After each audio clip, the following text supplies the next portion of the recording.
And we're live! Yay! Yay! Our first Google Hangout. I'm so excited. Hi, Lauren. Hi, Thelonious. Hello, Hello. Rebecca. Hello, Thelonious. Hi. I have to give a big shout out to Thelonious because Lauren and I had attempted to do a Google Hangout on Thursday and yakety yacked for almost 2 hours, and then that's when we realized that it was not recorded. Not a single soul saw it. No one We saw it, so it never. we call those dry runs. So Thelonious was kind enough. I reached out to him this morning, and so he walked me through it, and I guess we're good. Hopefully we have our viewers watching. No, So we're live. we're live, yeah. So we've got a lot to talk about. And the hashtag for this conversation, if you're following on Twitter, the hashtag is Holiday in Review. So if you have any questions or comments, you can tweet me. It's filmfatale_NYC. Or Lauren, your hashtag, your handle is I am Lauren P. Correct? Yep. Yeah.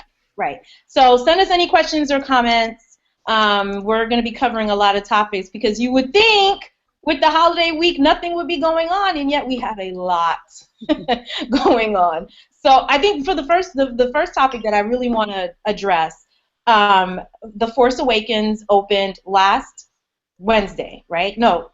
Yeah, it's going into a second week. Has made Kabil's, I don't know how much. Is it over like $500 million? I think the last count I read was 770 something million. So it's pushing up on the $1 billion mark.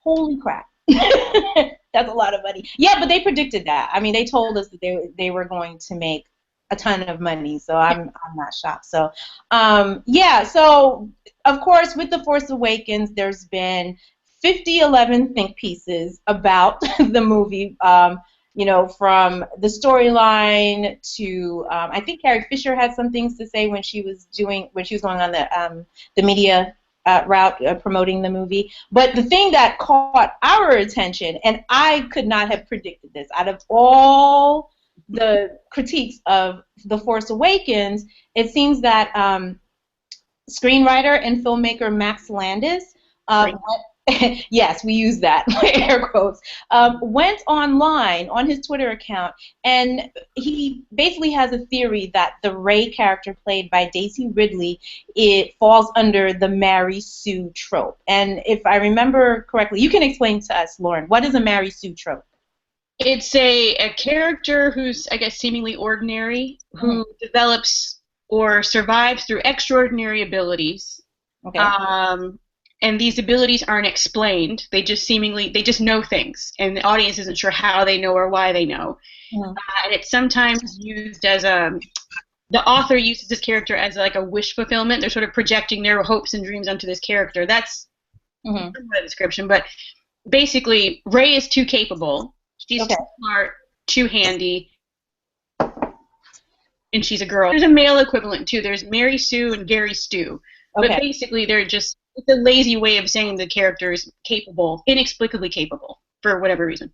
Interesting. Yeah, so it seems that Max Landis put the Rey character under the Mary Sue trope, and his assertion was basically that she was too capable, she was too independent, and she was too smart, and therefore this was just an unrealistic portrayal of a female character. I'm speechless. I don't really know what to say about that. Any women who are capable, smart, handy, is this not realistic in his bubble? I'm not quite sure where that came from, but I'm not quite sure how Max Landis is relevant. Oh, no, I'm serious. He did Chronicle. Yeah. Like the best thing he ever did. Other than that, his next best major, achievement was being born with the last name Landis. Well, on that note. Oh, we were just joined by Imran Siddique. Am I pronouncing that correctly? Siddique, but yeah, Imran. Siddique. Hi, Imran. Thank you so much for joining us. Thank you. So we're talking. I don't know if you heard about this, but Max Landis basically said that the Rey character was this unrealistic depiction of a woman character. Are you aware of this conversation? What were your thoughts on that? Yeah, I did read about that.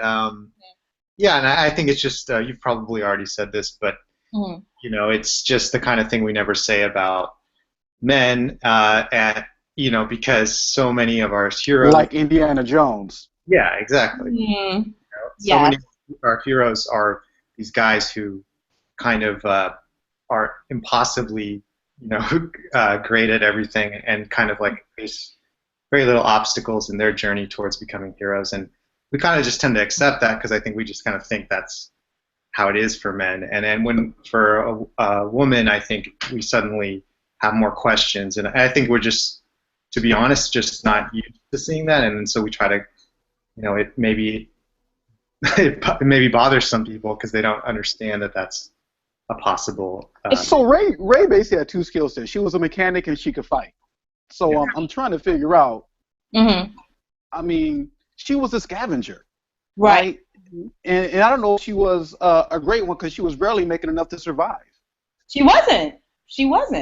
And I don't want to devalue Max Landis' comments or commentary. Everybody has a comment, and my opinion matters too. Mm-hmm. So my two thoughts on it was I thought she was a fully developed character. Mm-hmm. I thought she had some flaws which made her real. Right. And I thought she was exceptional in a couple areas, which most heroes are, which is why they're heroes. Mm-hmm. Mm-hmm. Right. I agree. I mean, for me, like when I watched episode 7, it seems to me that J.J. Abrams set up a lot of questions, particularly about the Rey character and also for Finn too, that I feel will be answered with episode 8. I know Rian Johnson is going to be directing that one. So I remember there was that one scene where she was talking to Han Solo and she knew how to fly the Millennium Falcon, and they were kind of like repeating or finishing each other's sentences or whatever, and she kind of was like, I'm not even really sure how I know how to do this. So that tells me that this is something that's going to be explained in the next movie, right? Because, we have a lot of theories that maybe she's Luke Skywalker's daughter or that she could be Obi-Wan Kenobi's granddaughter. So I just feel like, can we just see the 8th episode, and on the heels of that, there was another article that was written and published on Shadow and Act that spoke about the hyper-tokenism of the Finn character in The Force Awakens, and the author is Andre Seward. He's a film writer and critic, and basically his assertion was that Finn is basically used as a tool to attract black moviegoers or people of color to keep their loyalty to a mostly white franchise, and so he's a token, right? And I don't know. I mean, there were things that I agreed about in the articles, some that I didn't. Again, I'm like, there's a lot of questions there's a lot of questions that were set up about Finn in episode 7, and I feel like in episode 8, that's when I can make a definitive decision as to whether he is a token. I mean, I do believe in tokenism. There are shows that are very guilty of that. Mm-hmm. I don't know. In the Finn character, I can't really say that. There were things that I wish that I could have tweaked a little bit about his character, but I feel like there's enough promise that we can, see what goes on in episode 8. What do you think, Lauren? For his first role in this, this franchise, to sort of reduce him to possible Jedi with magical Negro tendencies, I found a bit excessive. Mm-hmm. Like you said, there are a lot of questions after this. Mm-hmm. And this is just the first of a new trilogy. We're going to think piece this to death if we keep this up. Mm-hmm. This is the start of a new set of characters with a new arc. We have no idea their trajectory at the moment. So to reduce him to this token status, I thought was just a bit premature. No one knows where the story is going. Give it a chance. Like you said, we'll know more after episode 8. But for right now, can we just bask in the fact that there was a black man on screen holding a lightsaber? That's something I didn't see as a kid. I think that's pretty awesome. It's what convinced my dad to go see it. That was the one spoiler I gave him. There's a black man holding a lightsaber. Really? That'll work. What do you think? No. I mean, you don't need a lot. It doesn't. Let's just bask in the fact that we have that success. Could there be more? Absolutely. Could we have more on-screen, maybe less mocap, more live-action black characters on? Absolutely. But you know what? We got one. And he wasn't reduced to a secondary role. He was the star. I will take that. I will take that every day. And I'm not going to reduce him to the magical Negro. I'm not going to say you know, that there was one scene, at, you know, at the end where he was at the end that sort of bothered me, where he didn't really have a lot to do because, you know, whatever. Right. Exactly. But I know there's more coming for him, so I'm content. I'm content with what I saw. I would have never thought to unpack hypertokenism, magical Negro status. That would have never occurred to me. I enjoyed what I saw. I'm looking forward to what's coming. That's you know, that piece kind of made me raise my eyebrows.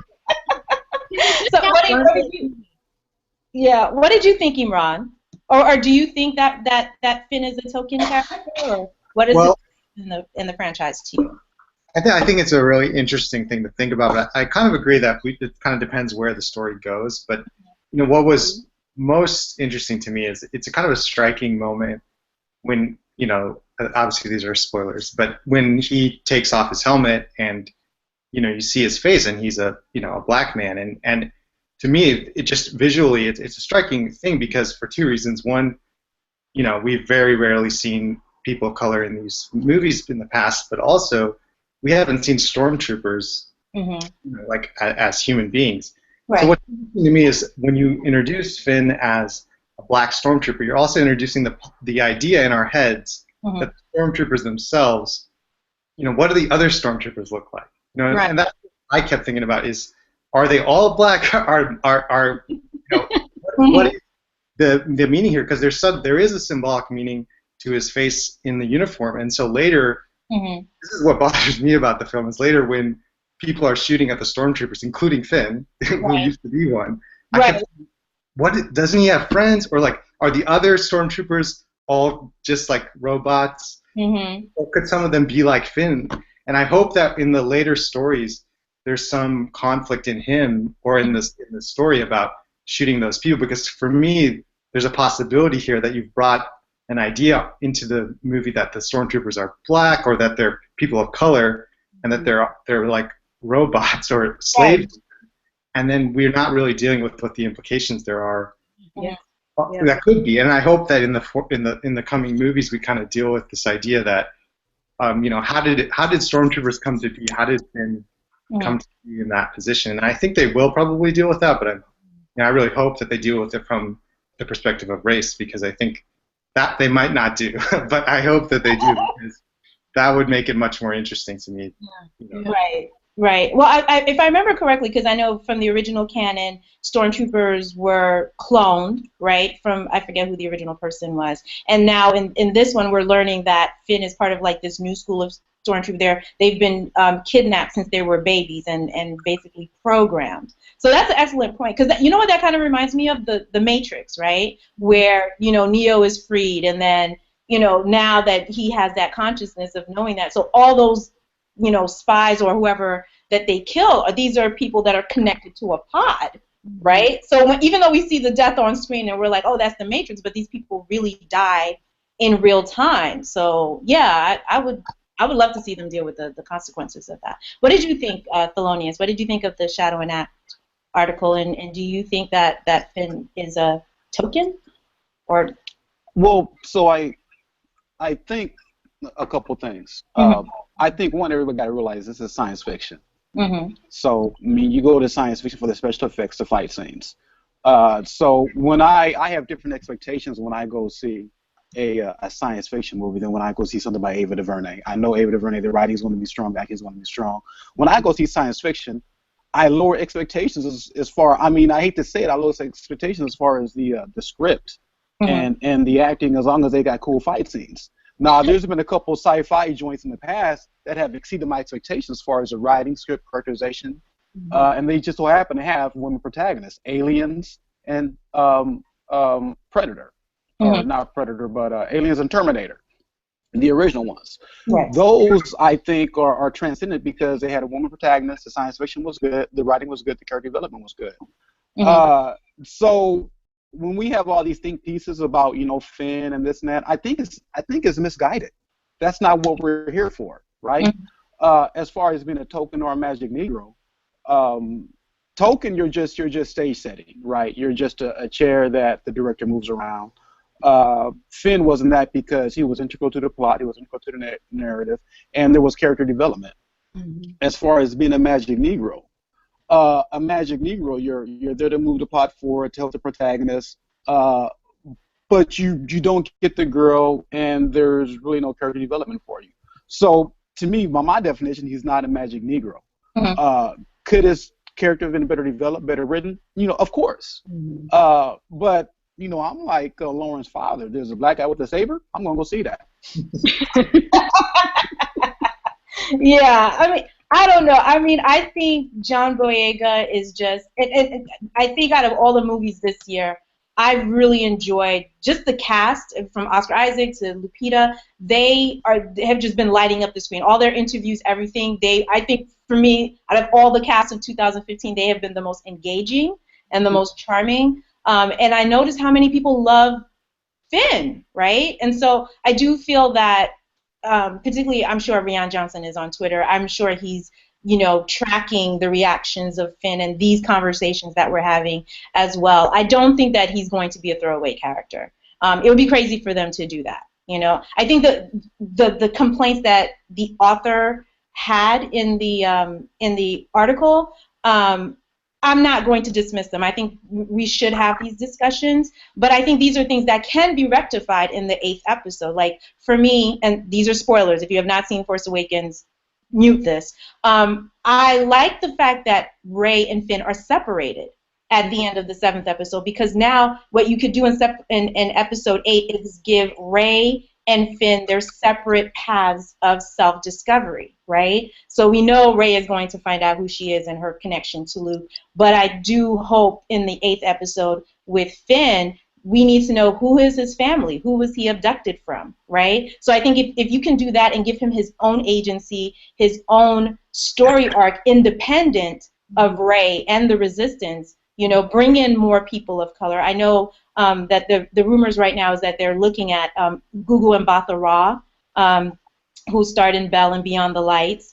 They're also looking at Gina Rodriguez, who is the star of Jane the Virgin. By adding more people of color and giving him those connections, not just connections to white people, but connections to his people too, right? I think that you can do that. I think Rian Johnson can do that, because I think episode 2 is coming out when? 2017? I mean, episode 8 is coming 2017 or 2018? I forget. 17. To me, the most incredible thing about the casting is it's considered controversial when you cast non-whites or non-males. Right. I'm like, I can't believe, I can't believe we're talking about this, because the majority of the population is non-white, non-male, and Shonda Rhimes, some of the best. She normalizes TV. She doesn't, cast diverse TV. She normalizes TV. Right. And so the fact that a lot of people are making a lot of hay about Rey because she's a woman, and Finn because she's black, I think says a lot about where their mindset is and what their expectations are. I mean, when some people gain power, some other people, lose power, and I think people that are losing power are whether it's the puppy awards or whatever, I think they're fighting tenaciously. No, I agree with you. I mean, far more progressive than film has been lately. In the past few years, TV is far more progressive than film has ever been, and I think that trend might continue. And film is trying to catch up. But if you have studio heads or studios who are a bit more reluctant, I don't know, for example, if you take a look at the studio executive roster, that can tell you a lot about the product that's put out. Like Lionsgate, for example. Woo!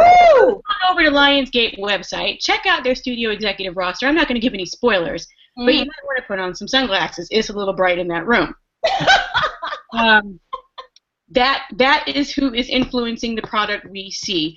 And I'm glad that these movies are so obscenely successful, because if more studio heads see that women won't kill your film, people of color won't kill your film, you will kill your film if you don't start incorporating this more. They have no one to blame but themselves. I'm glad that, I guess in a way, these think pieces are necessary, because it's so contrary to the success of the film. I like this, I don't like this, I don't like this. Yeah, but a lot of people liked it so much it's made almost $1 billion in a week and a half. So someone is doing something right. Right. Let them work. This formula is going to work. We are out here and we're creeping onto your big screens. We've already crept onto your small screens, and we're not going anywhere.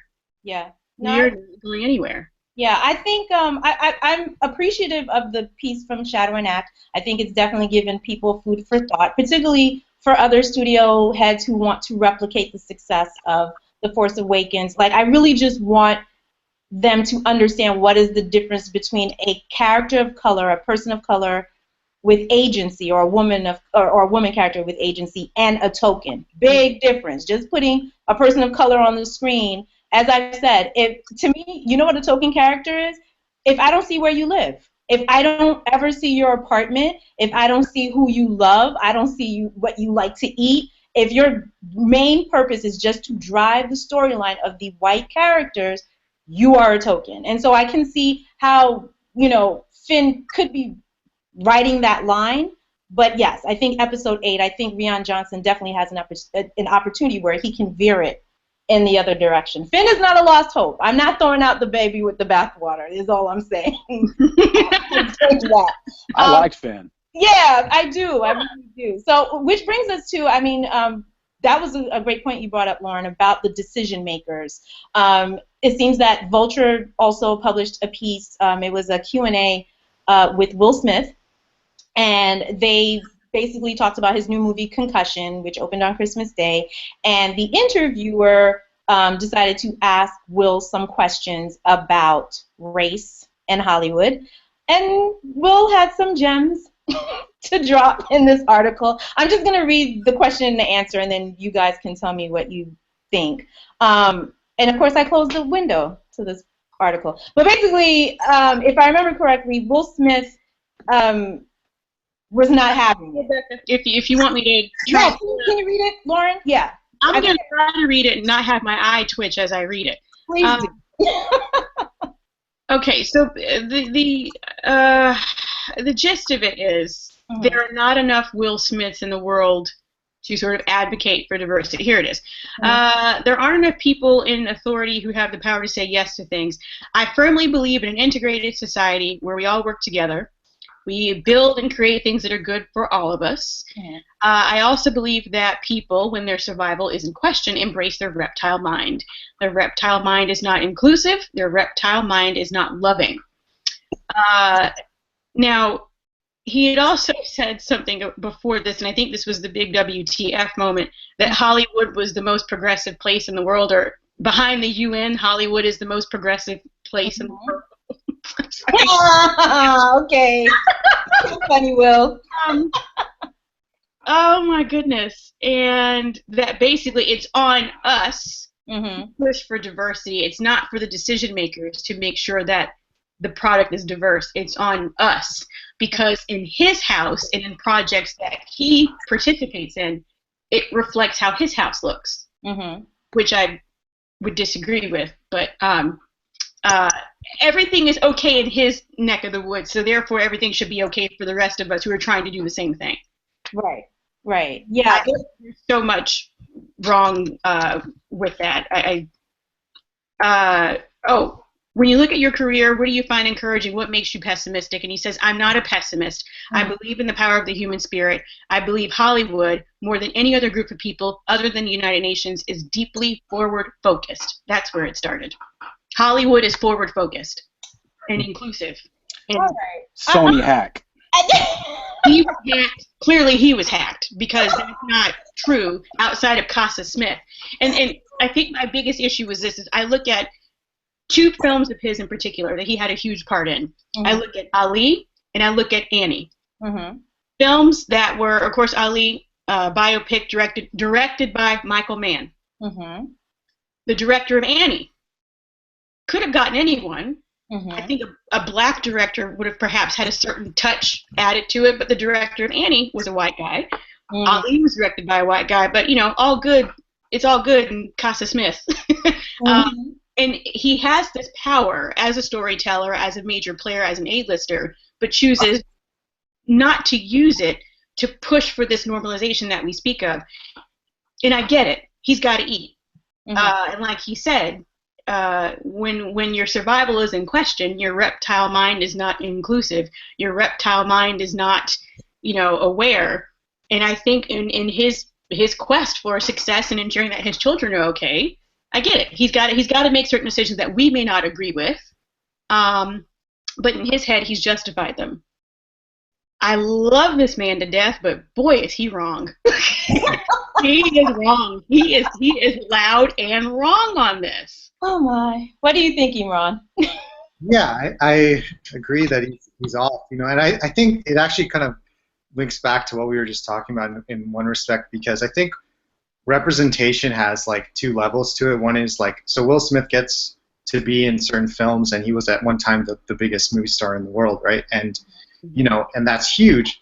But you know, kind of going back to what we were talking about with Star Wars, I think there's a difference between when somebody is included in a picture or in a community or in a industry, and then when they're included, but people aren't afraid to represent where they come from and you know, their culture and you know, their community itself. Because oftentimes what we do is we take somebody, we just put them in the place of where we previously had a white person, and we don't necessarily create a realistic world around them. I think that's part of what people were kind of maybe reacting to with Star Wars. I don't necessarily agree to the full extent, but I think maybe that's part of what people are reacting to. But I think with Will Smith here, you know, part of the issue is it's not simply a matter of, you know, if we are, and even then on that level we're not seeing, you know, actual representation. So I'm not saying that we've become completely representative, but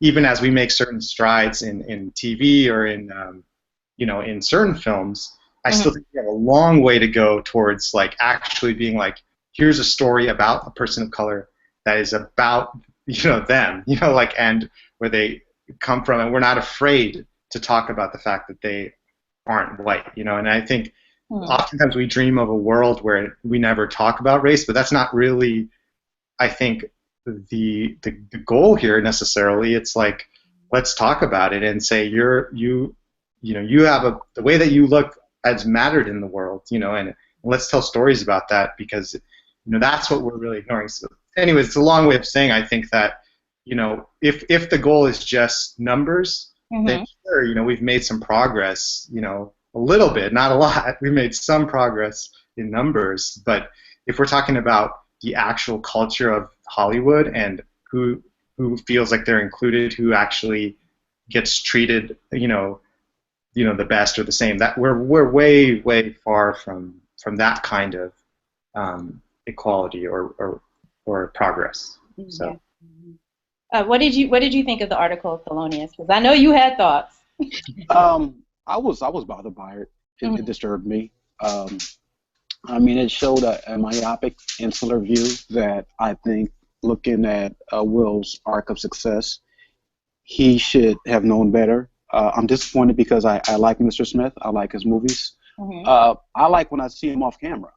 But I think his tone, his attitude, I think encapsulates Hollywood as a whole. Yeah. I think you're looking at that and Matt Damon, I think you see why there's so many hurdles to overcome, because you have people who you would normally view as allies in the fight for diversification or normal, to use Shonda Rhimes' words, normalization, aren't really in the fight with you, and at times they could be at odds with your vision. So it bothered me on many levels. The biggest is that, you know, this kind of view where every man for himself, I'll handle mine, you handle yours, never mind the fact that I got the biggest voice in the room. You know, I speak from a bullhorn, and nobody else could even get a meeting with the powers that be. So that bothered me. I was disappointed. I was disappointed on multiple levels, mostly because I like Will Smith. Yeah, I mean, I just was very confused by his comments. But then I remembered, I think this was like, he's part of the Hollywood Reporter Actors Roundtable this year for Best Actor, right? So number one, and I'm not excusing him, please do not think that. I'm not excusing him for that. But from Will Smith's point of view, he's being very political right now, right? Because the idea is that they want to put him on the Best Actor ballot, right, for Concussion. And if you remember correctly, the voting body of the Academy is 90% white. 90% white, 77% of that is white men, and the median age of an Oscar voter is middle age. So you're talking about a middle-aged white dude, a middle-aged white dude who is not trying to hear all this rah-rah about Black Lives Matter or how the lack of diversity. They don't want to hear that. You know what I mean? They just want to watch Concussion and have a good time and just keep it moving. You know what I mean? Right. So for Will Smith, he's trying not to be overtly political right now. He's just kind of like going under the radar so he gets on the ballot. And I give him that much. He's working, and he's working the system. And yeah, to a degree, I can appreciate that. Yeah. The funny thing is the interviewer, I think, may have realized that this answer was problematic. Yes. So he gave him another out. Like, okay, so are you sure this is what you want to say? Yeah. And he doubled down on that answer. Again, I get it. On one hand, he's got the Academy and potential votes for, you know, his potential Oscar. And on the other hand, he has fans. Well, we don't vote for him. These people do. If you're going to piss off someone, might as well be the fans. I mean, they'll understand. You know, they'll make it up to me by watching my movies later. But these guys are going to influence my banking power, my star power at the box office. So I have to appease them. And on the other hand, my audience they'll get over it. I'm going to put out something and they'll watch it later. But these guys are going to plot my future. So, yes, it's up to everyone to solve this problem, but definitely not me today. Adios, bye. You know, it's not my. He kind of did one of these things, and I get it, but I don't get it. I get that he has to eat. I get that he has to ensure his survival, as the reptile mind does, like he said. But boy, what a dismissive sort of approach to take with it. Yeah. Sorry, go ahead. No, go ahead. Go ahead. I was just going to say, it's very disappointing, but I also, you know, really wish they would ask these questions to, like, Eddie Redmayne and, like, the other guys and be like, you know, it's just the kind of thing, I'm sure, obviously, from Will Smith's perspective, he's probably been asked this many times, and he's probably like, I don't want to think about it. Obviously, I don't think that necessarily is the right choice. He has a lot of power, as was said, you know, and he could change a lot of things. But then I always just think about in these situations, like, you know, there should be more of these articles where they're like talking to, you know, Redmayne or Tom Hanks or whatever, and being like, you know, what do you think about the choices that you've had to make, and how have you kind of helped other people come into this industry? And it's just, you know, it's always frustrating because they never really have those moments where they really have to think about that in a public way, you know, where we could then react to that, you know. And I just, it happens sometimes. I just wish that would happen more so that we could, then I think that if that would happen, then Will Smith suddenly has a space to be like, actually, you, even though I'm Will Smith, you, Tom Hanks, have had it, like, better than me, you know, like, and your choices are more free than mine. And that would be an interesting conversation to have, but I think, you know, right now you all are right. He's playing the system, and he's trying to, like, get his nomination probably. I think so. And I mean, I like Will Smith. I have a huge respect for him because I think that he was that one actor, that one black actor that proved that we were not box office poison, right? Because the myth in Hollywood is that women kill box office, people of color, you know, kill box office, LGBT stories kill box office. And so Will just came in, and I especially loved his choice of movies in his first few. Johnny Depp kills box office. Right. Right. They did a good job at killing the box office in 2015 on their own, but, you know, I know. Yeah, you know, so he kind of proved, like, you know, I can do sci-fi, I can be the hero, I don't have to be, you know, I don't have to be the sidekick, I don't have to be the, you know, wisecracking best friend. I mean, he's comedic in his roles, but he's not serving a white lead character. I think maybe Legend of Bagger Vance was maybe the only movie that I remember that Will took an L for that. I guess maybe he wanted to work with Robert Redford. I don't know. But yeah, but for the most part, I think that Will has, in his own way, stood for us, right? Because I remember a couple of years ago, you know, when Django Unchained was being cast, I specifically remember Quentin Tarantino said that his first choice was not Jamie Foxx, it was Will Smith, right? And then he took a meeting with Will Smith, he showed him the script, and Will, was kind of wanting to take his career in a different direction and was like, yeah, I want to work with Quentin Tarantino. And then when he read the script, he was like, I don't mind doing this movie with you, but my only problem is, why is it that the white character, why does Christopher Waltz get to kill Leonardo DiCaprio's character? Because if I'm Django, if I'm the hero always kills the villain, right? Mm-hmm. And so they went back and forth all weekend, and he tried to, at one point, I think Tarantino tried to say that Calvin Candy wasn't really the villain. It was Stephen the slave that was really the villain, which is so problematic on a whole other level that I'm not even going to get into it. But Will walked away. He was like, listen, if I don't get to kill Calvin Candy, I'm not doing this movie. And I agreed with him. I thought that was very brave of him to do. Of course, people were like, oh, you're stupid. You walked away from a Quentin Tarantino movie, as if, like if you go to Box Office Mojo, right? Look at the box office of Will Smith and look at the box office of Quentin Tarantino. There's no contest. Quentin Tarantino's movies really don't make that much money. And that's fine. I'm not saying that is the mark of a great filmmaker, but just to say that Will needs Quentin Tarantino, you know what I mean? But that being said, I didn't agree with Will's comments. I felt like he could have taken a more direct stance. But then, wasn't it last month during the Actors Roundtable, he was like, racism isn't that much of a problem. It was prejudice that's more of a... What? Like, I was like, wait, where are we going with this? That's not, what I mean? Like Carlton. Mm-hmm. We need to keep Will for a while. I'm gonna let Will simmer in his Carlton-ness, and I'm gonna let him work. And I wanna come back to Will after the award season is over, because this is not. I don't think this is a real Will. I think working Will. Of course, if he's sitting around this round table, what else is he gonna say? Right. It's like being feed and you're surrounded by animals who are hungry. What do you think, Will? And 15 sets of eyes are on you. What are you gonna say? The least inflammatory thing possible. I get it. I don't get it.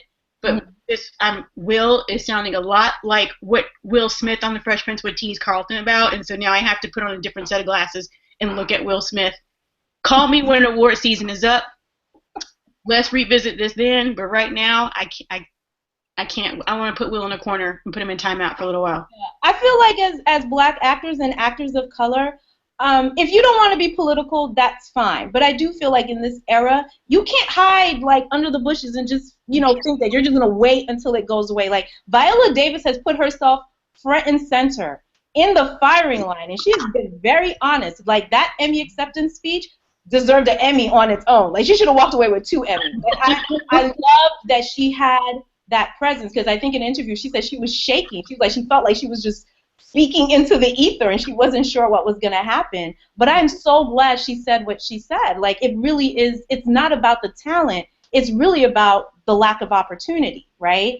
And she won the Emmy, even though she's been out there. She's been doing her thing. Chandra Rhimes has been very open. Jesse Williams is a very openly social activist on Twitter, and also attending a lot of these rallies and speaking to the youth. Sometimes you can't hide. I don't know. I mean, when you look at people like Ruby Dee and Ossie Davis, who kind of in some ways lost opportunities, but you're standing on these guys like Paul Robeson. Like the least you can do is pay it forward. You don't have to be overtly political, but I think in Will's case, it is very troubling to me that in his whole, I was looking at his filmography, he has never worked with a woman director. He has never worked with a black director. How does this happen? How does that happen? Like, F. Gary Gray couldn't get a call. Ava DuVernay can't get a call. Like, reptile mind, my dear. Oh, okay, my bad. I will say this about Mrs. Davis's acceptance speech. I thought it was exceptional on so many levels, and not the least of which, not only is she black, but she's dark skinned. And there's a lot of inside game that black people know that people outside of the racial culture don't know, as far as how dark-skinned people are at times stigmatized by other people of color. Yes. And so just seeing her on screen, accepting that and being proud and defiant and eloquent, I think for me was like a sea change. Because again, dark-skinned people catch it both ways. They catch it outside the race and inside the race. And I think we're being more accepted today. But back when I was growing up, you know, I was told stay out the sun. You don't want to get too dark, and it's just like a lot of luggage, a lot of baggage that our grandparents had, you know, right or wrong, that, you know, dark-skinned people have to carry, that a lot of times, you know, the elder barges get a pass. Oh, wow. The barges. Yeah. No, colorism is a very real thing, because I think I was talking to a friend of mine. We were watching VH1 Soul, and they were doing a Lauryn Hill mini marathon, right? And I'm like, since Lauryn Hill, how many women have succeeded in the R&B genre with dark skin and natural hair like Lauryn Hill?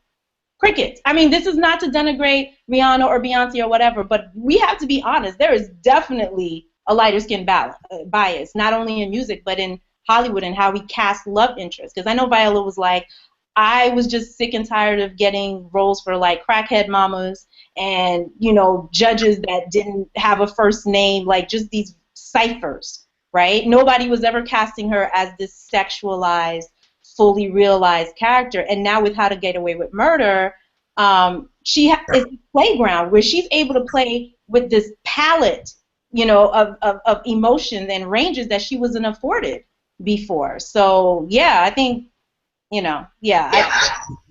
I hope. I'm sorry. Yeah, I think. I'm gonna put my head. Oh, did we reach that point? I think. All right. Because I was just thinking, I think that's good. We're not the only ones, I think, who struggle with. When I say we, I think Black people in general, we're not the only ones who have that sort of internal struggle. I think we got a good example yesterday of within the Asian community. What's the right word? Dissension, maybe, as to the importance of representation from that point of view, because we argue out all the time. We fight for it, and then we get it, and then it's, oh, but it's not the right kind of representation because someone's dark-skinned, someone's light-skinned. And yesterday there was that piece that I think the New York Times tried to drop on us all quiet, like because it was Christmas. No one would notice, but no, we're out here 24/7. That had someone saying that,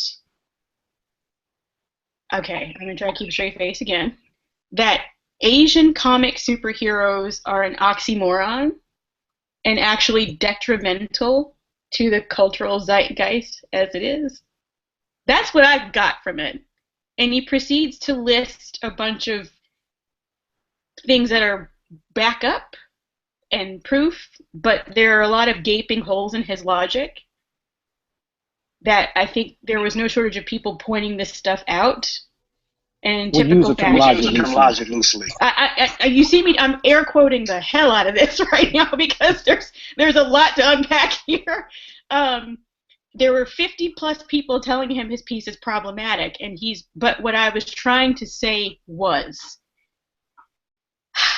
can we go to that, because I'm almost out of coffee and my eyes going twitch, and I had a problem with it, and I'm not even Asian. So right. I know there had to be a lot of other people out there going, what is this dumpster fire, and who is the editor who allowed it to be published? Okay, so we're gonna let Imran tackle this one, because with this one, because oh boy, Imran, let's start unpacking. Yep. I want to preface it by saying, you know, I grew up in America. I was born in Canada. So you know, I don't have much of a am I echoing? Yes. Do you have headphones? I gotta go get them. Okay. No problem. I'll be right back. You guys, okay. We'll play some music while we take a break. So you guys, I'm gonna tweet the article, the New York Times article, so you'll see it under my timeline And then if you guys have any comments about it, please send it back to us with the hashtag holiday in review. Oh, I was going to say hot dumpster fire, but that'll work too. That's what it is. Can we get away with that? Or New York Times, what's up? What's good, NYT? Oh boy. Pay me no mind. I told you my coffee's almost out, so you're in a world of trouble now. Uh-oh. Okay, so send me the link to this article. I mean, I really had to do the time to make sure that I was reading what I think I was reading. And that's why I sent it to you, because you know how sometimes you read something so absurd, you're like, I need another set of eyes to make sure that my reaction is justified. Okay. And that's why I sent it to you. I might be the one who's Oh. Is this better? Yes. Yes. I can hear Okay, great. Sorry, guys. That was me. Break is over. So I just tweeted out the article. So this article was written, printed on Christmas Day about Asian superheroes. I have to read the exact title. It's called "The Oxymoron: The Asian Comic Superhero." So Imran, take it away. Please tell us why this article is just all sorts of no. Well, so yeah, I think that the writer was, I think buried in there somewhere is perhaps the idea that he was trying to get across was that, you again, kind of what we talked about before, if you transpose a traditional, a storyline from one culture to another and you don't change anything, then it doesn't always work. But the problem in his explanation of that is the assumption of what the American dream, he calls it the American Dream Illustrated, and what that looks like and what makes it universal by his perspective. And I think at one point he says, him and his friends when they were little would dream of being these white heroes, and they didn't mind that they were all white. And I think that the issue there is kind of a not addressing what that whiteness can represent. Maybe not to him. I mean, I would argue that it probably has represented something to him that he's perhaps not thinking about entirely. But for so many other people, when you see a white person, it's not a blank slate. It's not a something that carries no meaning. I mean, so I think part of his argument is he's trying to say that like Superman, when he appears on screen, carries no meaning because he's just white, and then we can all be Superman. But the truth is, we can't all be Superman, because there's a history that Superman brings to the screen or to the page, which is a history of white supremacy and oppression and the negation of people of color. It's not a blank slate thing, and that's true in Asia. It's true all over the world. It's true definitely in America, but it's also true in Asia. So, and we were talking about colorism. I mean, that's, I think another point he talks about how popular culture in Asia doesn't include issues of race and gender or doesn't reflect those things. But that's not the case. I mean, there's a reason that light-skinned folks for instance, where my family's from in Bangladesh, there's a reason that light-skinned folks are the movie stars predominantly, or in India as well, in Bollywood. I mean, these issues have always been a part of popular culture there as well, and I think the central problem here is someone basically saying that, on one hand, race shouldn't matter, but on the other hand, it does matter when it's an Asian person or a person of color, because his problem seems to be that when an Asian person's on the page, they bring with them this cultural baggage that, distracts from him being able to believe that he could be the hero. But that's the assumption there is that when a white person's on the page, that they don't bring anything with them that would distract you from thinking that you could be the hero. But when in fact that's always been the problem. You say, I can't actually be Peter Parker, because it's not just that he doesn't look like me. There's this whole history that's saying you could never be Peter Parker.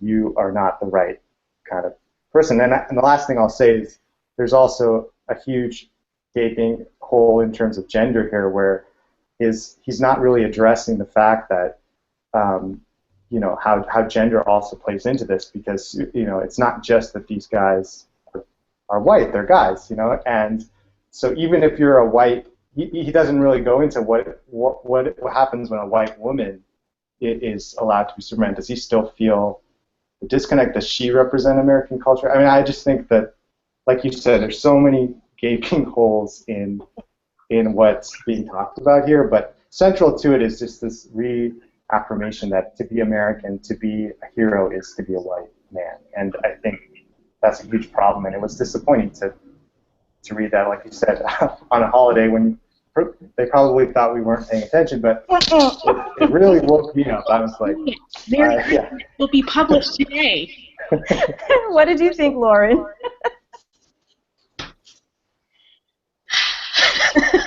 I've simmered down a little bit since last night, and I've read through this again twice before we started, and I think the one line that gives me pause, and I put brackets around it, was, however monochromatic its characters, the superhero comics message has always seemed universal. And I think it's what we've all said, that universality is somehow equated to being white. And for someone who is, from what I can gather, he's not American, but is commenting on American culture and its impact, and discussing a cultural medium whose whiteness was sort of brought to, it reached its apex during a time when all of our media was basically whitewashed. Mm-hmm. To say that has no impact, and to say that it's not important, is just so loud and wrong. Mm-hmm. I wouldn't purport to go out and comment on the goings-on of media in Malaysia. So to have someone from Malaysia comment on the media goings-on in America without any sense of context whatsoever, it was a bit of a misstep. That was a large misstep. Let me correct myself. That was a huge misstep on behalf of the New York Times. Right. And for someone who is writing about comics and had no real context or basis to pull from. For example, there was someone on Twitter, Fangirl Smash, who I follow, and she's amazing, tweeted about 30 different names of Asian American comic book characters that he could have referenced, but didn't. Mm. Here's that chunk of info that he's missing. These are people who have been portrayed in a positive light. Their impact has been powerful, and yet it was more, well, when I was growing up, I didn't have a problem with it. Okay, but it's not about you. You're commenting on how it impacts Americans and basically saying representation doesn't matter, and here we are fighting to show that it does. Mm-hmm. And there are studies, there are clear instances where you can see representation does matter. It matters when you're young, it matters when you're old, and here you are negating every single bit of it by your little bicycle falling off your bike and getting a bloody knee story. It's just not relevant. And I don't know. I don't know what goes on in Malaysia. I don't know if representation is a big deal or not. I don't know, but I know where I live in America in 2015, I watched The Wiz and got goosebumps because I saw something relatable on screen. If he doesn't get goosebumps from reading comics or Captain America being black or Thor being a woman, I can't help him. But I also don't need a think piece on it either. You telling me how my culture works and why representation doesn't matter when you're clear across the earth. I know, it just seemed a bit odd. But that whole universal equals white, that's what we're trying to conquer. We're trying to counter that. And this is counter programming, especially when you have franchises like Iron Fist upcoming. And we have to break down in 2015 why having an Asian American Iron Fist is so important. Like we're trying to explain physics. It's not really that difficult. One's appropriation and one's appropriate. Mm-hmm. You know, why does it require such a huge discussion? He's just basically kicking us in the teeth with this. You know, we're doing all of this. This is why we need better representation. No, we don't. I'm good, so we don't need it. Well, I'm sorry, I didn't realize you were the center of all fandom for all the things. Okay, well, if he's good, y'all, let's just go home and forget all about it. Right. Very bizarre to me. I don't know. Very bizarre. There's a lot going on here, but it just seems like he's either lost in the sauce or he just really doesn't give a damn. And I to put that in a diary entry and then have the New York Times publish it is just a bit concerning. Yeah. I think that was because, you know, he has, if I remember correctly, there are people who are actually supporting him, who are supporting the author. They're like, yay, you know, you got published in the New York Times, and I really agree with you. Okay, whatever. But it's an opinion piece. Everybody's going to have opinion. I think there were a couple of things that bothered me about the piece. One is the fact that the New York Times commissioned him to write that piece. He didn't go looking for them to publish this piece. It was an editor, and I know this because he was having a discussion with one of his friends on Twitter, and his friends asked him, oh, well, how does one, you know, get commissioned to write a piece on the New York Times? And he was like, well, you know, I did a podcast on superheroes, and you know, an editor from New York Times, you know, reached out to me and asked me if I could write this piece, right? Which, I mean, all outlets do that, right? I get approached by outlets to write something because I have a specific point of view. But I think particularly with this subject, number one, it bothered me that there was not a counterpart to this essay. Like, okay, you commissioned him to write about why it's not important to have Asian superheroes. You should have at least had the responsibility. If we're talking about fair and balanced journalism, you should have had someone else, like, say, Keith Chow, who's been, you know, pushing the Asian American Iron Fist campaign, to write a counterpiece, or Marjorie Liu, who is a comic book writer, or, you know, our mutual friend John Sway, who writes comic books as well. Like, you needed to have that balance. To just write that is just irresponsible to me, and I just feel like there's a certain agenda behind that, because it just seemed coincidental to me that this would be published just as the Asian American Iron Fist campaign is catching steam. I think NBC Asia picked up on it. MTV has written an article about it. The Hollywood Reporter. So it's not like this little thing in, you know, Twitter where it's like, oh, it's just a bunch of little, you know, fanboys. We don't care what you think. No, it's actually getting national attention right now. And from what I understand, Netflix and Marvel are leaning towards a white Danny Rand Iron Fist, right? You know, people are not very optimistic that they are going to cast an actor of Asian descent. So it does seem to feel like there's a certain agenda behind this, as in, oh, it's okay if you hire a white guy to play another appropriating Asian, you know, another white guy appropriating Asian culture, because color doesn't matter. It's just a story. And, you know, having worked with publicists, I can already see how Netflix and Marvel are going to spin this, right? They're going to be like, it's canon. He's a character who's over 40 years old. And by the way, we're going to cast all these Asian characters and supporting characters in the Kung Lung, you know, part. And so you can't say the show isn't diverse, right? Of course, the whole fact is that the main character is going to be a white man appropriating Asian culture yet again. You know what I mean? So I just didn't appreciate that article, and I understand he's from Malaysia. He's processing our American culture a certain way. That's fine. But for you to say that an Asian superhero is a contradiction, as in an Asian character cannot have the same American values, is just ridiculous to me. Like, that doesn't, and it totally left out the whole Asian American perspective, right? So I just thought that didn't even make any sense.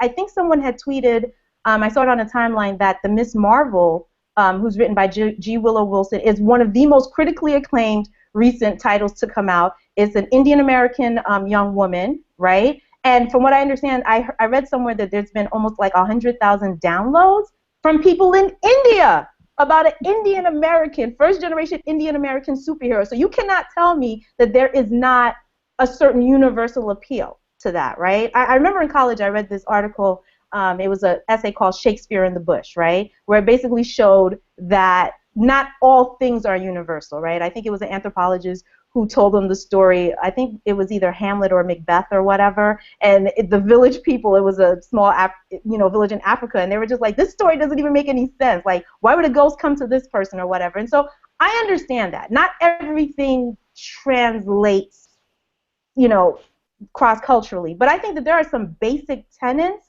that will always connect people. Like, last night I watched Wong Kar-wai's movie 2046, right? Tony Leung, Zhang Zi, all Asian cast, Asian director, subtitles. It wasn't even in English. And me, as a black woman in America, I was just like, yeah. Like, the themes of relationship and disconnect, I could totally relate to that. I didn't need to speak their language or to live in China or Hong Kong to understand what these characters were going through. I think there are always these lines that always connect us, and so that's why the representation is important. That's why you do need an Asian superhero. And let's be clear, Asian and Asian American are two different things, right? You can be first generation Asian American, you can be fourth generation Asian American, and even within those two realms, there are different experiences. But just to say that white equals universal, I just categorically just reject that. I think in America, white men are only 30% of the population. They're not even the majority. They're not even the majority, but yet the majority of movies that come out of Hollywood are about the white male cisgender experience. This is an overrepresentation of a demographic that doesn't even reflect us. How come nobody's talking about that? How easily that word canon gets thrown around, and then take a book like, whether you're religious or not, regardless of what religion you practice, let's look at every movie that comes out about God or Noah or whatever else. They throw canon all the way the hell out the window and make every character as white as possible. But when it comes to this, we got to stick to canon. Well, you haven't for the past 15 years. So why is this the hill you stand on right now? Yeah. Like Gods of Egypt. Yeah. Everybody is they're Danish, they're Dutch, they're British, they're from Australia, but they're supposed to represent Egypt. But Danny Rand has to be white? No, you can't flip canon when it's appropriate for you and then claim it. No, it doesn't work that way. And like you said something that stuck with me about this person is writing about their interpretation of American culture. And I think it was strange to not actually have someone write it who lives it on a daily basis, who has an actual dog in this fight, to write about how they're impacted by the lack of representation, how they're impacted when they see themselves represented. I would much rather hear that than to hear, I don't want to use the word outsider, but to hear someone's interpretation of how someone else should live is a bit odd to me. And it seems incomplete, like you said, to have his piece without a piece providing counterpoint to that. Like you said, have Keith, have John, have someone who lives this on a daily basis and is impacted by this as counterpoint. The absence of that counterpoint, I think, is what bothered me more, because it just seemed as if you were not ranting and raving, but it was just sort of like a conversation he'd had with friends that he wrote down. And maybe that wasn't the best way to get his message across, because I saw a lot of what I was trying to say was, but that's not what you said. What I was trying to say X, but you talked about Y. But I was trying to say X, but that's not what you said. So maybe this wasn't the best way of getting his message across. Perhaps he should have done it on a podcast and maybe had someone add counterpoint to that. If he would like to course correct, I would challenge him to do this again and have Keith, have John, have someone who actually has the experiences to talk about it, and maybe they could reach some middle ground. But this, as it stands, nah, I'm going to scribble on this later. Well, what did you think, Thelonious? What were your thoughts on the article? Well, I think I mentioned in the green room that I don't usually get into Twitter beefs. That's not my style. I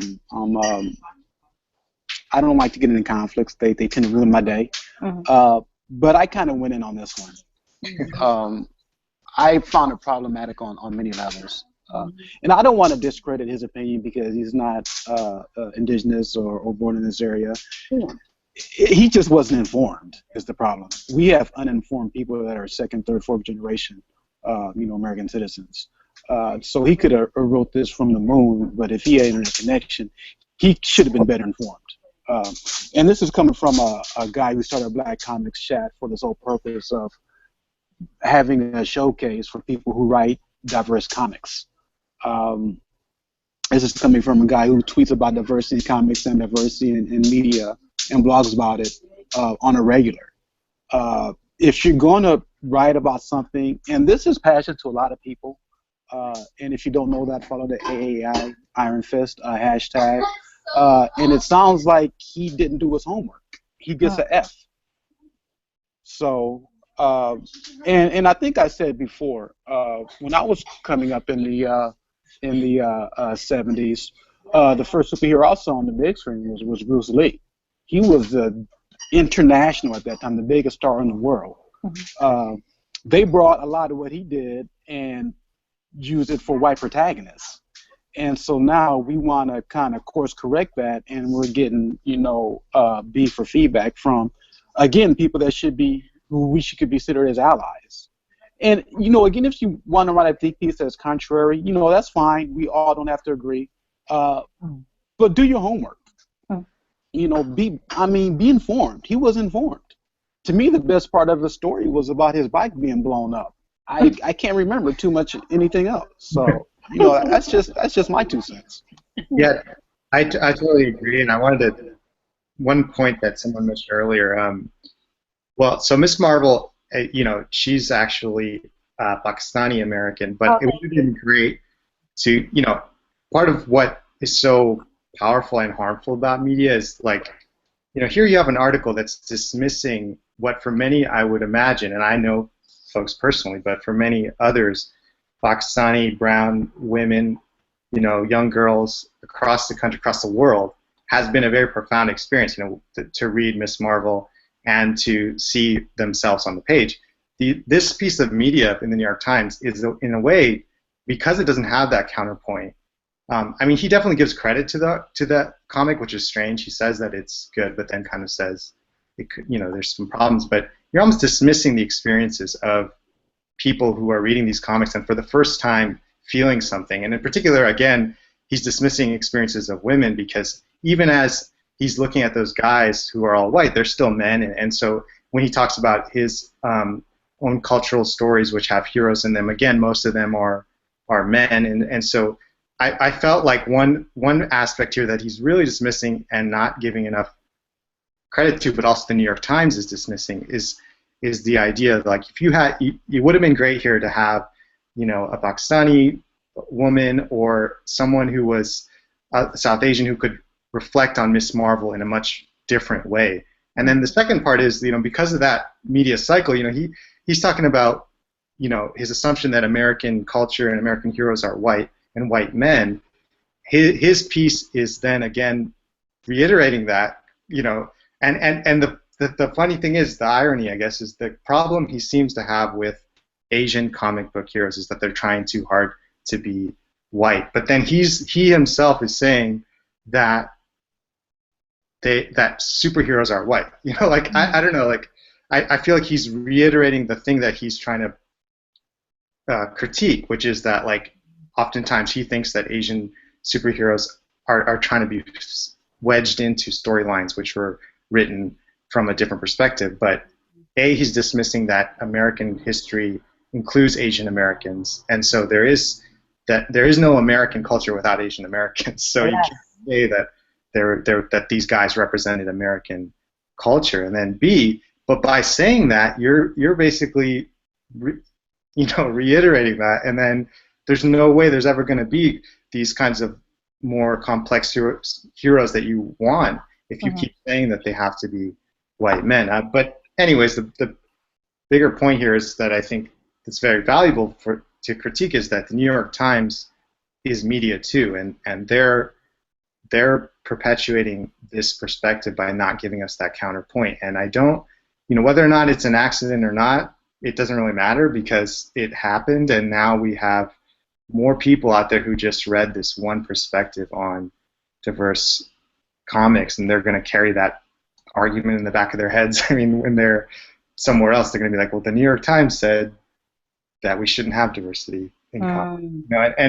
And that's what's really sad to me, is that just the cycle continues, and then more brown people grow up thinking, oh yeah, we shouldn't, that's not for us, and I just think that's the most harmful thing here, is that this guy is saying to other people of color, this isn't for you, and that's just really terrible.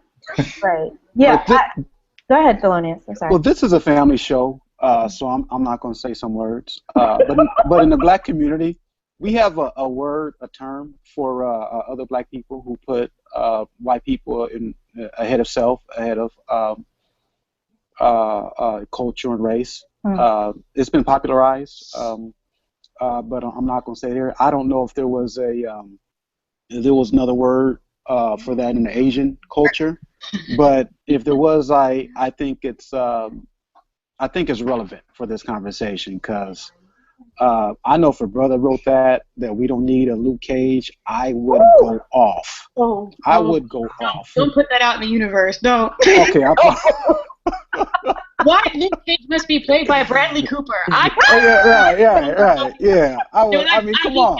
For that. Oh my gosh. Yeah, no. I didn't mean to put that out there. I know. But I'm just saying. I mean, if there was, if somebody was like, I want, right, Bradley Cooper to play Luke Cage, and here's why. I don't think I could work. I don't think I could focus for 24, 48 hours. I have to take a vacation day. It's true. I mean, the whole thing is like, and then one of the things that I was thinking too when I was reading his article about when he was making the argument that the comic book genre, right, or the superhero trope is deeply American. Okay, I mean, I'm not going to fight that. We know that the majority of, the big two, DC and Marvel, were both founded by white guys, right? And the majority of these, characters like Captain America and Spider-Man and all of them were, created by white and Jewish, right, men. But here's the thing, there's a lot of mythology that has been borrowed in a lot of these comic book stories from not just white countries. It's not just Norse mythology like in Thor. If you look at X-Men, right, Stan Lee has said this and gone on record in saying that his whole idea of Professor X and Magneto were, they were created during the Civil Rights movement, right? Professor X was supposed to, represent Martin Luther King, and Magneto was supposed to represent Malcolm X, which, of course, that's problematic in itself because it was never that black and white with these two leaders, right? But still, I would say that the metaphor, right, or the allegory at the beginning of the X-Men was steeped in racial divide. Now it's gone to include LGBT and other marginalized communities. But let's be clear, even when we look in young adult novels like The Hunger Games or any other whatever, there's this whole thing about white people being oppressed, right, in the post-apocalyptic future. But again, these are all things that are borrowed from other marginalized... That's the only time they can be oppressed. That's the only time they can be oppressed, right? So you can't even really say that comic books are white. Are they American? Yes. Were the founders mostly white dudes? Yes. But as we're going on, as time is going on, we are claiming a place in there, and you can change it. I mean, I know for a fact that people are so looking forward to Luke Cage. I know while people were looking at Jessica Jones, people were definitely tweeting about Luke Cage.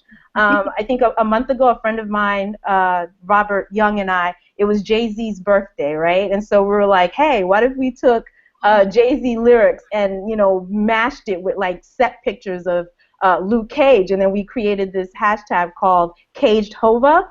Oh my God! Like we did it as a joke. It was like 8 o'clock in the morning on a Friday. We dropped a couple, and then I was on my way to work, and then when I looked at my mentions, it was like, psh, you know what I mean? So, and it wasn't just black people. Of course, Black Twitter was running with it, but a lot of white fans, Latino friends, men, women, they were participating in that. Mm-hmm. So there's this whole thing where we are jumping into this genre and we're claiming our space, right? I know that there's a new title of the Hulk. I think it's Totally Awesome Hulk, who is written by Greg Pak, who is Asian American, and the new Hulk is Asian. His name is Amadeus Cho, and people love it. I don't hear anyone saying, I'm sure there's some dissension among some racist fans, but there's no one saying, oh my God, the Hulk is Asian, the world is over. Nobody's saying that.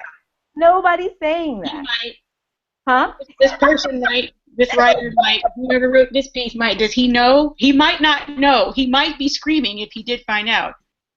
I mean, I think that the fight for diversity, we understand that it's not just the representation in front of the camera or, what we see on paper in a comic book, but it's also the creators, right? So and we're tired. I think we reached this point where we're not allowing people to use us as inspiration and take us and take our content, but not let us create it. Yes. Now we're in this age of, so yeah, you can kind of use this as inspiration, but if you don't let me into play, I'm just going to go make my own. Mm-hmm. Even on Twitter, we see our tweets plucked and our content plucked, but we're not really given proper credit or due. And this is the age where that's changing. And like when the shift happens, people get scared, people get loud, and people start to complain because we're not letting them run with us we're not letting them take control of us and take control of our content and us anymore. And this poor guy and I say this poor guy because it's a family show, like Felonious said. He just seems so conflicted, and I think there's a lot for him to sort of work on. He's confused. He is very confused, and like Imran said, he's putting out this point and he's arguing against the point and for the point in the same paragraph, and it's how do you have this circular argument? He's arguing against himself. Yeah, exactly. Like he's trying to work something out in his head. But I think we're just reaching this point where we're telling people, enough of using us as inspiration, enough of taking our content from us. We're taking it back, we're doing it ourselves, and we're going to show you how to do it better. And then maybe we could all work together and move forward. Because your time is sort of done. No more taking us and using us and bastardizing everything that makes us us. Let us take control, because we kind of know some stuff about being black and Asian and everything else about being a woman. How about you let a black person or Asian person or a woman or Asian American person actually, I don't know, do it and get, paid, And I think, the key word that you said there was like, we can make it better. I mean, I think one of the assumptions here is also that these comic books were perfect, or that these heroes, like, because they were, all looked the same or whatever, that they can't be touched. But like, I mean, I think it's safe, or it's okay for us to say these things can be better if they include us. They get better when they look different. It's not so here's what happens when you give minorities and black people ownership. There was a scene in Creed, and me and Rebecca tweeted about this, where the protagonist was undoing the twist of his girlfriend's hair. I don't know if you could have got that scene, that point, with another director, right? Who hadn't lived it, who haven't experienced that. I wrote a science fiction book about black girls with superpowers, strange enough, who are remarkably like my daughters. I get more DMs, more direct messages from my blog and through Twitter about a scene I wrote there about the girl that didn't think she was pretty or beautiful because she was struggling with her hair and how to do her hair or whatever. And it was just a small scene, it was a small paragraph out of a novel-sized book. I've got more direct messages than thank you just because of that. So that's what happens. It seems like that, and what happened in Creed when you give black people ownership and give them the driving wheel as opposed to letting somebody co-opt their message or their art.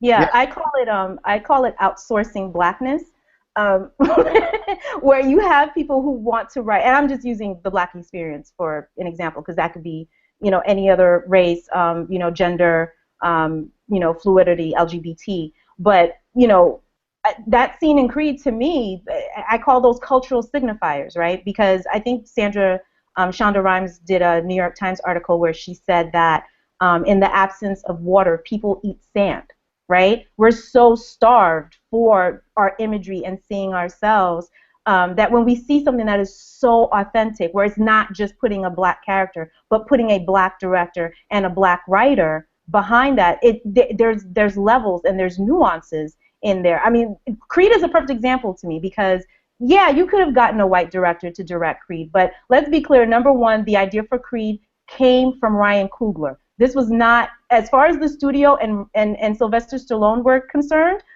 the Rocky franchise was dead. They were done. Rocky was like, Sylvester Stallone was like, I had everything that I need to say, I'm done, right? And then Ryan Coogler, I think he had the idea even before Fruitvale, right? He was like, I've always wondered what happened to Apollo Creed's, son, and so he pitched the story to Sylvester Stallone. I think it was almost like a year before Sylvester Stallone came to him and even said, okay, let's do this, right? And that just shows you the tenacity of Ryan Coogler. But I tell people that Creed, while it is a universal story, very much black. That is a black from the scene with him taking out his girlfriend's hair. The scene where he's running with the motorcycle and they're playing Meek Mill. Who else would know that? I mean, yeah, you could have hired a music producer to give you a soundtrack, But the point is that Michael B. Jordan and also Ryan Coogler listened to Meek Mill. The way that that Adonis dresses, that's Michael Jordan. If you look at Michael B. Jordan, if you look at the way that he dresses, that swag, that is uniquely his. You know what I mean? And so it's all about bringing that authenticity. Like the more specific you are in an experience, the more universal you end up being. You don't have to be worried about it alienating. And if somebody feels alienated, then that's not on you as the storyteller. Then that's on them. If you can't connect with that story, that's a problem, that you have to deal with yourself. So, yeah, I mean, and then, too, I want to make it clear, too, that as far as comic books, we're dealing with the big two. We're talking about Marvel and DC. They have their ways of doing things. But we also have amazing black indie comic book writers, Asian indie comic book writers. And so my challenge for myself for this year is to seek out those stories. Yes, I'm going to cite representation in the Big and Star Wars franchise, but it's also using your platform to give voices to other writers that don't have that access, right? You know what I mean? Because those stories are important too. So, yeah, and I think also if people, like, I think part of what he's reacting to is if there's a tension between how these stories usually look and how they usually go and how they look when you put a person of color in them, that tension is the whole point, and that's where there's value, like you're saying, like when you might be sitting there and you might think, well, this doesn't look like how Batman usually goes, if Batman's black, or if in Miss Marvel he's like, this isn't how these stories usually go. And seems to be where there's a discomfort, but that discomfort is where you have power, I think, and where the stories take on, like we said, they get better. They have new value and new dimensions. I had this discussion with Reggie Bythewood, the director for multiple movies, and what me and him discussed was how do you legitimize a character, right? And so Creed was a great show, a great movie, a great boxing movie. But to me, he really became a true character when he did that hair scene, right? That humanized him, and that he shared a black experience that I've seen play out in my living room since I was a little boy. As far as and every sister that grew up in the 70s or 80s know, like the hot comb before church or before school. It was somewhat similar to what Viola Davis did in How to Get Away with Murder when she went home. That scene with Cicely Tyson. Mm-hmm. And that's part of the black experience. And so when you have a ethnic character or a diverse character, you need something like that to make him tangible to the audience. And to me, that one moment did it. The movie would have been great without that, but with that, I thought it was exceptional. Yeah, I agree. I hope. It's unfortunate because I think the author's timeline has been super lit since that article came out. Because again, it came out Christmas morning, right? And so I know that he had some of his friends and fans that were like, "Hey, good job!" And then I just want to give a shout out to Chris Pulliam because I wasn't even aware of that article. And then once it got on our radars, it's just been not pleasant for him at all. So I don't have anything personally against him. I just want to say that none of us have anything personal against this writer. They'll do better next time. Yeah, but it's just it's this fight is specific for us. We live here in America, and we're the ones that have to do that. We are the ones that have to do the heavy lifting. We're the ones that have to write these think pieces. We are the ones that have to deal with not only the macroaggressions, but the microaggressions, yes, right, in the representation. Because people don't realize this, and I try to tell people this, but when you, as a person of color, are constantly bombarded by white, straight images, it is a form of violence. It is a form of violence. It is a form of erasure, right? It may not be physical violence, but it's emotional violence to little kids when they go to the movies and every superhero that they see is white and male, right? I have a 9-year-old nephew. He is a huge fan of Superman and Batman, and he can marathon those cartoons and movies like you will never believe. But now that I'm thinking about it, I'm like, but at some point I'm going to have to step in and be like, but baby, these are not the only heroes. You don't have to, they're not the only ones that can do these incredible things. I'm going to have to start putting Static Shock into his rotation and look for a lot of these other black indie comics in order to show him that with his skin color and that with his hair, he can be just as amazing. He doesn't have to, go through this sort of like fantasy of white male exceptionalism to enjoy these fantastical stories, that he can look the way that he looks and do those things as well. You know what I mean? So, I just hope that the writer will take these these criticisms to heart, and I really do hope that the New York Times, because I'm sure they're going to come out with an apology and be like, yeah, we had to, they can do better too. Yes, they can do better. I am hoping that they will offer or commission someone to write a counter opinion and to really understand that they are a powerful force. The New York Times, for all of their ridiculousness and their shenanigans, are very influential, very, very influential. I think their Twitter account has 22 million followers. So when you drop that article, that's how many people that saw that article? And they're gonna think that it's okay to keep putting out mighty whitey savior tropes. I don't want to support that. I'm not saying I'm I don't want to erase white people. That's not what I'm saying. All I'm saying is that we want to make sure that whatever world you put out, whatever's put out looks like the real world. And the world does not look that way. And if you are a publication at that level, your fair and balanced reporting should be balanced, and in that it must be inclusive, because there's two fights going on. There's diversity and there's inclusion. Kudos to them for finding a writer who is diverse, yes, but the inclusion of that is they failed at the inclusion piece and they excluded counterpoint, and that's one of the bigger issues here. If he was going to write that, I'm sorry, Lauren, go ahead. Oh, no, I was just going to say he excluded info, backup, proof.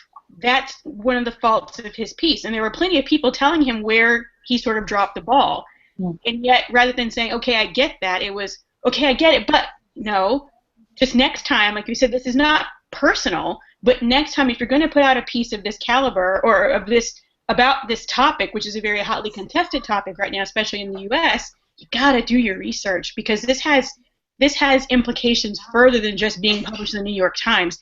This has very far-reaching, high-reaching sociological impacts here, and you've got people doing work all the time trying to counter that point of view, and it can be undone with a couple of hundred words. It really can be. It is incredibly detrimental and very almost dangerous to be this clueless and given that platform in which to broadcast this point of view. So I would hope that in the future, publications like this, kudos to the Hollywood Reporter for running the pieces like about AA Iron Fist, because, never forget the whole Oscar roundtable that was incredibly not inclusive and not diverse at all, but then counter that by including, maybe this AA Iron Fist is a great idea, and here are the reasons why. There needs to be more inclusion and more balanced reporting. And this was just very imbalanced from both sides, from the writer and from the New York Times. I agree, and I'm sorry, ladies and gentlemen, I actually have to dip. No problem. I gotta make a run. This has been great. I'm looking forward to the regular schedule. I think you ladies are exceptional. It was nice meeting you, sir. Gonna have to follow you on Twitter. You dropped a lot of knowledge. So enjoy the rest of your holidays. Enjoy this show, and I'll talk to everybody soon. Thank you, Thelonious. We'll probably be right behind you soon. Yes. All right. So I just wanted to hear some last words from you, Imran, about the article and just the representation, or Asian representation in American culture. Yeah, I think something you said really spoke to me about, when you go around, and I again can only speak of living here in America and growing up here and watching media here, but when you live in a society that is so dominated by white folks and white men in particular, you see it not just on your TV screen, in your magazines, and on the billboards, you walk down the street, and you're just constantly bombarded with this idea that you are not the one who is most valuable here, and you don't have as much of a voice. Little things like this, they might seem little, but they affect you in a very real way, and they can hurt. And I always think about myself as a younger person, and as much as we can talk about how, you know, I loved Star Wars, I loved all these different movies, I still remember the times like when I saw a brown person on screen. You know, like I remember Aladdin for a reason. You know, like it affected me in a way for a reason, because even as little kids, we recognize the color of our skin and how we are treated, and we recognize when we're not on TV and not on screen. So things like, you know, including people of color in comic books may not seem like a big deal to many people, but they are, you know, and they affect people's real lives and their real perceptions of themselves, not just how other people perceive us. I mean, that's a real thing too. You know, racism, institutional racism, white supremacy, all that's real and it's happening, but we internalize these things. And I think part of what, you know, what can come out of this article that's interesting and positive is for more maybe Asian Americans and Asian folks to think about how these things can be internalized, and to make sure we don't see ourselves as not valuable, because we are, and we deserve to be heroes, and just as much as anybody else, and we deserve to have a voice and to be seen. And I think that that is, you know, the most valuable thing that can come out of this conversation. Is never, you know, we shouldn't think that we're not worthy of the things that we've been told are only for white people, you know, because that's what the media, that's what the system wants us to think, you know, but we have to resist that. So I'm so thankful that you had this conversation, invited me to be a part of it, and that we're talking about this, because I really hope that this reaches some of the people who read that article, and especially some of the young people who are people of color, and they think, okay, I don't have to believe what this person told me about myself. All right, well, it is 3:04. But thank you so much for joining us, Imran. Can you just let everyone see how they can follow you on Twitter or any social media platforms? Yeah, I'm on Twitter. It's my first name, Imran, I-M-R-A-N. My last name, Siddique, S-I-D-D-I-Q-U-E-E. And you can follow me there and stay up to date. But again, you know, thank you so much for having me. And thank you. Thank you for joining us. All right. Thank you, Lauren, for joining. Yeah, we did it. We finally did our first. We had like such technical difficulties that we tried to do it on Thursday. So we were lucky enough to do it. But thank you so much for taking the time to speak with us. And thank you for everyone for watching. You can continue. You can follow me on Twitter. My handle is @filmfatale_NYC. And where can we follow you, Lauren? I am Great. All right. Have a great weekend, everybody. Bye. Bye. Bye.